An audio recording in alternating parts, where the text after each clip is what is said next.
اس سے پہلے میں نے عرض کیا تھا کہ اصلاح کے لیے اپنے آپ کو ماننا، اپنے آپ کی دل دماغ کی برائیوں کو دور کرنے کی کوشش اور محنت اور مجاہدہ کرنا ضروری ہے۔ جب تک مجاہدہ نہیں کرتے اس وقت تک بیماری نہیں نکلتی۔ بعض بیماریوں کے لیے دوائی کھانا پڑتا ہے، بعض بیماریوں کے لیے انجیکشن لینا پڑتا ہے، بعض بیماریوں کے لیے آپریشن کرنا پڑتا ہے، اور بعض بیماریوں کے لیے پرہیز بہت ضروری ہوتا ہے۔ جس طرح ظاہری بیماریوں کے لیے مختلف طریقے علاج ہیں، اسی طرح روحانی امراض اور روحانی برائیوں کی اصلاح کے لیے بھی محنت اور مجاہدہ کر کے کڑوی کڑوی دوائیں، کڑوے کڑوے انجیکشن، سخت انجیکشن، اور کبھی انسان کی اصلاح کے لیے آپریشن کی ضرورت پڑتی ہے۔ عام طور پر لوگ آج بیماریوں میں مبتلا ہیں۔ اللہ ہم سب کو معاف کرے۔ جب ہمیں پیٹ کا درد آتا ہے، سر کا درد آتا ہے، پیر کا درد آتا ہے، کسی کو آنکھوں کی پریشانی ہوتی ہے، کسی کو دانتوں کا درد آ جاتا ہے، وہ بے تاب ہو جاتا ہے، پریشان ہو جاتا ہے، اور پھر پریشان ہو کر علاج کرنے کی فکر میں لگ جاتا ہے، علاج کراتا ہے، گولیاں کھاتا ہے، انجیکشن لیتا ہے، اور کبھی داڑھ نکالنا پڑے تو داڑھ نکالتا ہے، آپریشن کرنے کی نوبت آئے تو آپریشن کراتا ہے، اور یہ سارے علاجات خوشی خوشی اور روپے پیسے خرچ کر کے کرتا ہے۔ لیکن عجیب بات یہ ہے کہ اگر آپ کسی آدمی کو کہیں کہ بھئی آپ کے اندر یہ بیماری ہے، روحانی بیماری، تو اسے ماننے تیار نہیں ہوتا۔ ظاہری بیماری کے بارے میں کوئی کسی کو بتائے تو ہمدرد سمجھتا ہے نا۔ اگر مثال کے طور پر میں نے آپ کو کہا کہ بھائی مجھے تو جو ہے لگ رہا ہے کہ آپ کچھ بیمار لگ رہے ہیں، اتنے دبلے پتلے کیوں ہو گئے ہیں، ارے کھانا برابر نہیں کھا رہے ہیں، اور جو ہے کچھ بیماری ہے، ذرا ڈاکٹر کو دکھا لیجئے گا اور دوا کھا لیجئے گا، اچھا لگے گا۔ تو میری یہ بات آپ کو اچھی لگے گی یا بری؟ ہاں، اچھی لگے گی۔ لیکن اگر کسی کو کہا کہ تمہارے اندر تکبر بہت ہے، تمہارے اندر حسد ہے، تمہارے اندر کینہ کپٹ ہے، تمہارے اندر جہالت ہے، تمہارے اندر نافرمانی کا مادہ ہے، تمہارے اندر دنیا کی محبت گھس گئی ہے، تمہارے اندر آخرت کی فکر غائب ہو گئی ہے،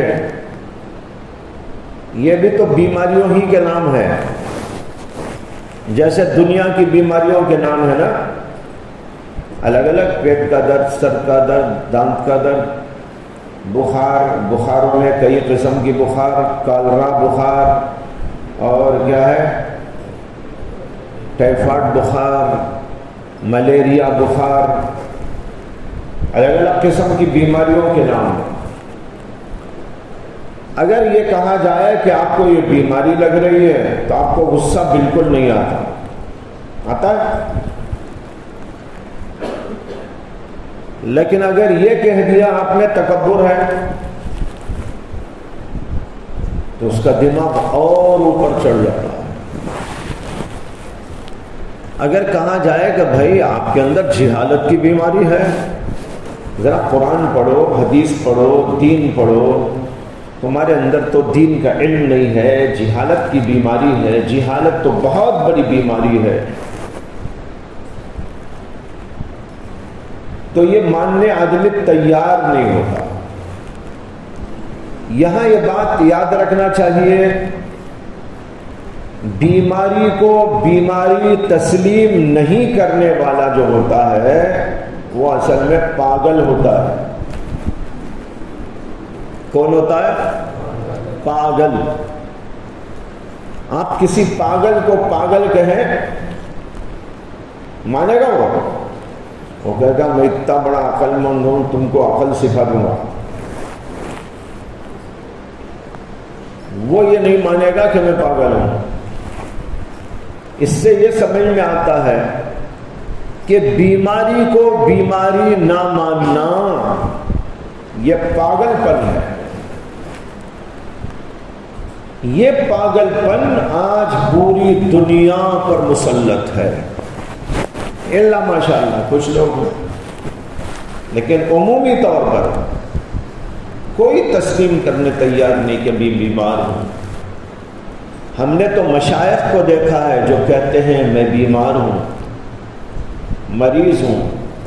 حضرت حکیم الامت مولانا اشرف علی تھانوی رحمۃ اللہ علیہ، ان کے ملفوظات کے اندر موجود ہے کہ انہوں نے فرمایا کہ بھائی میرا تو اب تک ایک خلق بھی ٹھیک نہیں ہوا. کیا؟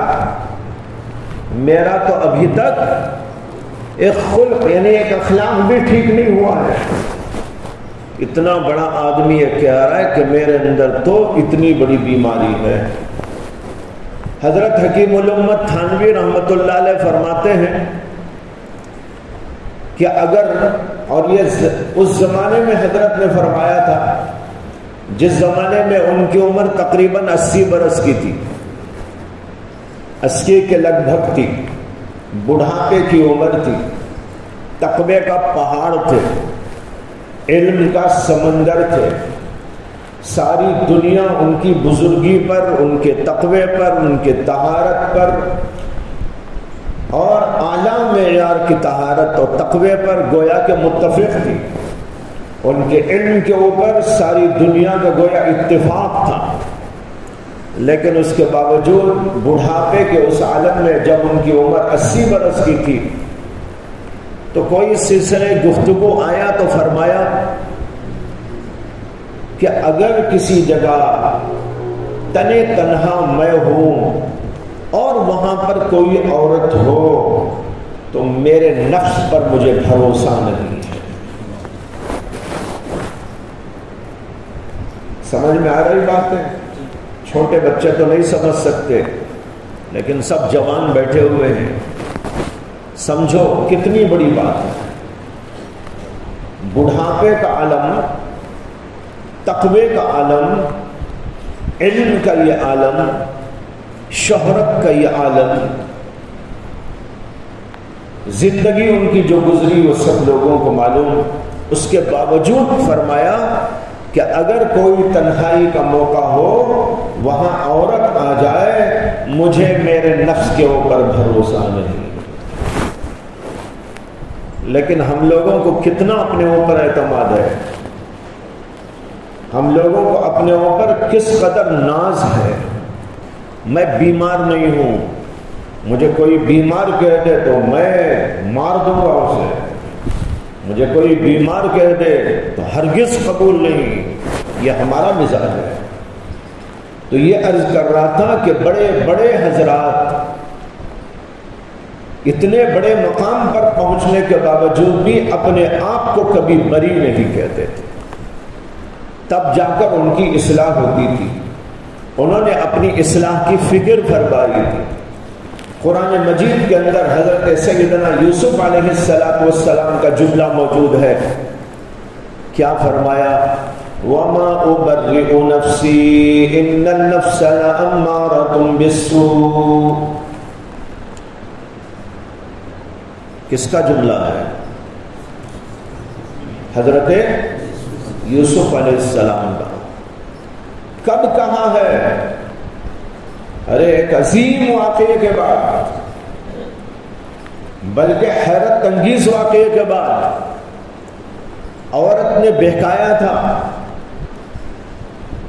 کوششیں کی تھی، ان کو اپنے دامے فریب میں گرفتار کرنے کی بھرپور کوششیں کی تھی، اور اس کے ساتھ یہ ہے وہ ان کی گویا آقائن تھی، جو بولے ان کو ماننا تھا۔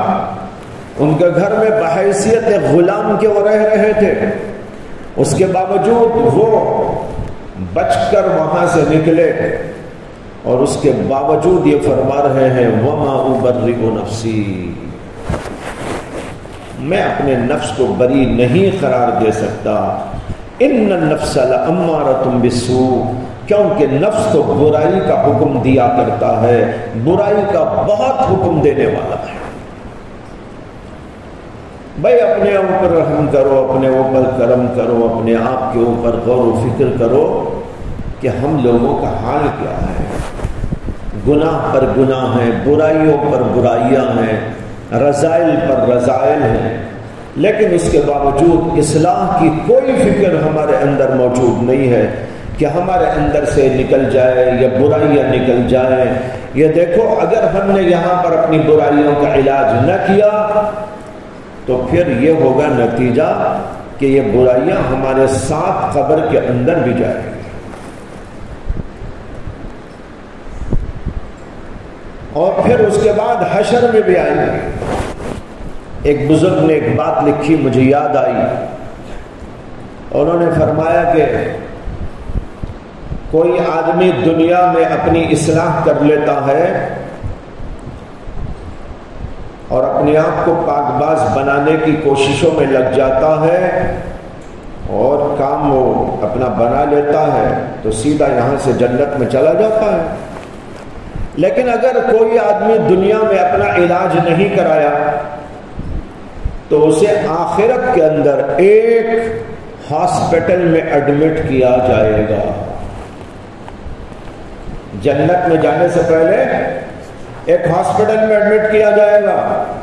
پہلے آپ ہاسپٹل میں ایڈمٹ ہو جائیں، آپ کو وہاں پر صاف کیا جائے گا، پاک کیا جائے گا، گندگیوں سے آپ کو نکالا جائے گا، دل کے اندر کی بیماریاں صاف کی جائیں گی۔ اسے کہ جنت کے اندر تو بڑا پاکیزہ آدمی ہی جا سکتا ہے، برا آدمی جا نہیں سکتا، گندا آدمی جا نہیں سکتا، گناہوں کو لے کر جا نہیں سکتا۔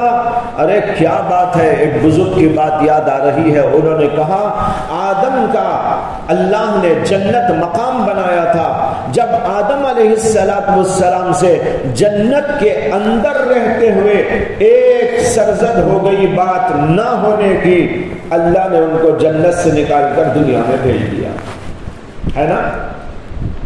جنت میں تھے نا آدم علیہ السلام، جنت میں رہتے ہوئے ایک غلطی ان سے ہو گئی تو اللہ نے وہاں سے نکال کر دنیا میں بھیج دیا۔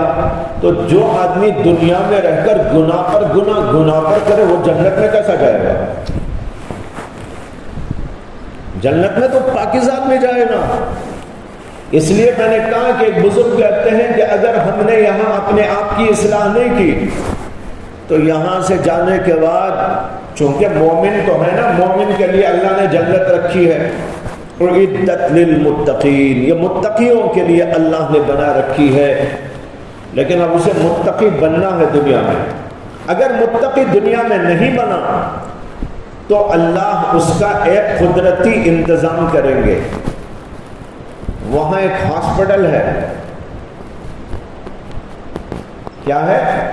ہاسپٹل، اس میں اسے ایڈمٹ کیا جائے گا، وہاں اسے پاک کیا جائے گا، پاک کرنے کے بعد پھر اسے جنت میں بھیج دیا جائے گا، جنت میں چلے جاؤ تم پاک ہو گئے۔